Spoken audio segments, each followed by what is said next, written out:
Hi, hello, good morning. This is just a quick video about living with a health problem or a disability like bile acid malabsorption, which is what I live with. Now, today it is raining. It's December. I live in the United Kingdom, and I was hoping for snow over Christmas, or Yule, which is in the next couple of days. But unfortunately, we have rain. Now, when I was younger, this was even before I became a full-time mom, I would try, well, I would like to say I would try to pack it as light as possible. That didn't always happen. But over the years, I have tried to be as minimalistic as possible when traveling about. So one of the things that I would always try and purchase would be like clothes with pockets, especially when I used to travel, which I haven't done in over 10 years. But now, due to my health problem, which is bile acid malabsorption, I literally have to carry a backpack with me every single time I leave the house, which I don't like doing because obviously if you're carrying stuff, it always worries me that it's making you like a target for like pickpockets or, people that might try and rob you. And again, depending on where you go in the UK or in the world, each sort of country or like town or city is renowned for certain crimes. So when I used to visit my friends in Manchester, one of the things they used to be very renowned for was bag snatching. So I was always told by my friends, don't bring a bag to Manchester unless you really have to. And if you have to, wear a backpack on your back.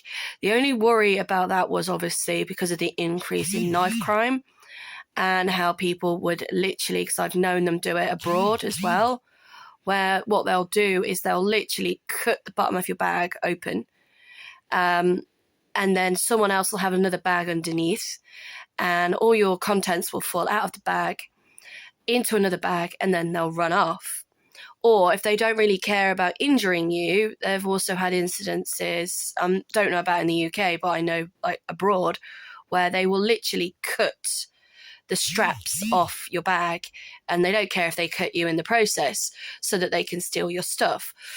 Again, jewelry, they always advise you when you go to countries that are very impoverished, don't wear jewelry because they will cut off your hand to steal your wedding ring. And stuff like that. Not a very nice thing to hear so close to the festive holidays. But the reason I'm obviously doing this is because I would have loved today, especially with it raining, when I go and see my little boy in his nativity play, at whatever time that is in the school, to not have to have took a backpack with me. But unfortunately, because of my health problem, I don't have a choice. I have to take spare clothes.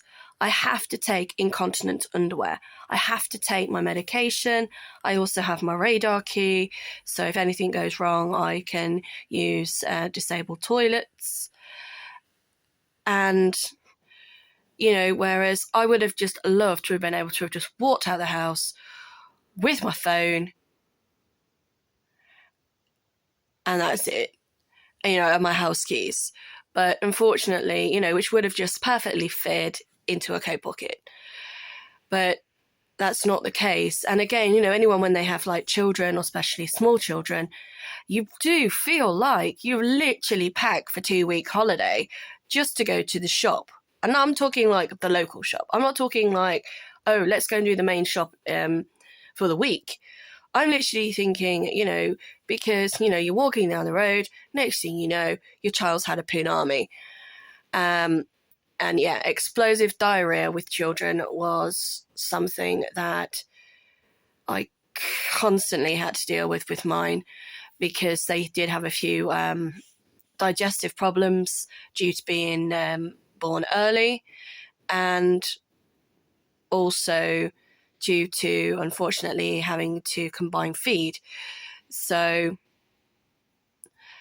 yeah, I'm sure any parent that has got children will tell you the horror stories of what happens when a child... And you wouldn't believe how much comes out of something so small as well. But you imagine that, but as an adult. It always reminds me of Shrek, where he's like, oh, you know, and he's talking about ogre babies. They puke and they poop and they puke and they puke and they poop. And you imagine that was an ogre baby, not with a normal child, you know, not with a human. And to literally be living in fear, because it is fear. It might not look like it on my face, but it is. You know, that of walking down the road and all of a sudden, one of my warning signs is cramp in my abdomen. And then the next thing I know, if I can't get to a bathroom, my body will just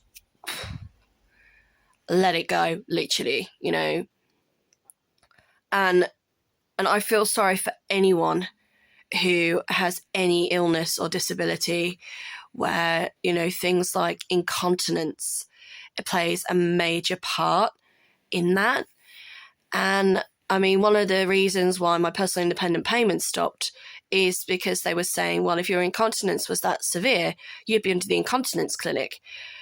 And it's like, yeah, but what are they going to do?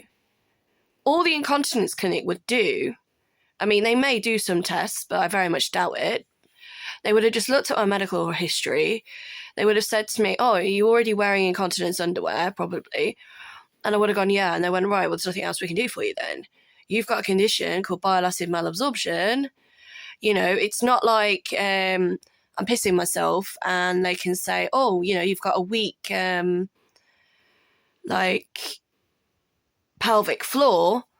You know, go home, do these exercises, and it will help reduce the amount of pee that you may release. You know, being a woman, please make sure you do pelvic floor exercises. Well, pelvic floor exercises, as far as I'm aware, are not going to help somebody with bile acid malabsorption. I'm not saying it wouldn't be not advisable to try doing pelvic floor exercises to strengthen your pelvis, but bile acid malabsorption is the other side of the waste disposal unit of a human being. And it is linked to how your whole digestive system works and processes food, and then obviously disposes of the waste. The same with obviously urine, but urine goes through, as far as I'm aware, through the kidneys. And that is the process of removing any excess water or bodily or fluid that is not absorbed by the intestinal wall. So, yes, I am not happy today, unfortunately, because I'm literally going to have to carry a backpack with me just because it's raining and the bus services aren't running in Arbury Road, near where I live. So,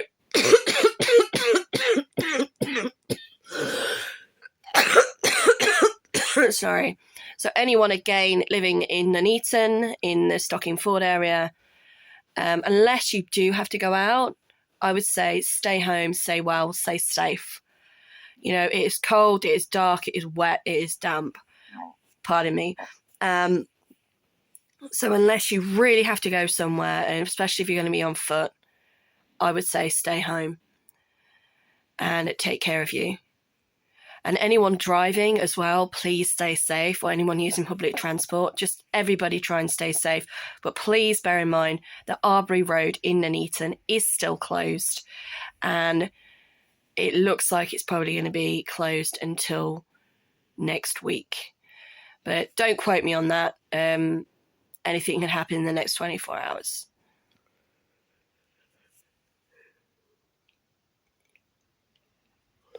And it wouldn't be my video without a yawn. So take care of you. And again, please feel free to comment. But anyone who puts anything that is abusive or offensive or discriminatory against myself or anyone else, your comments will be removed. Thank you.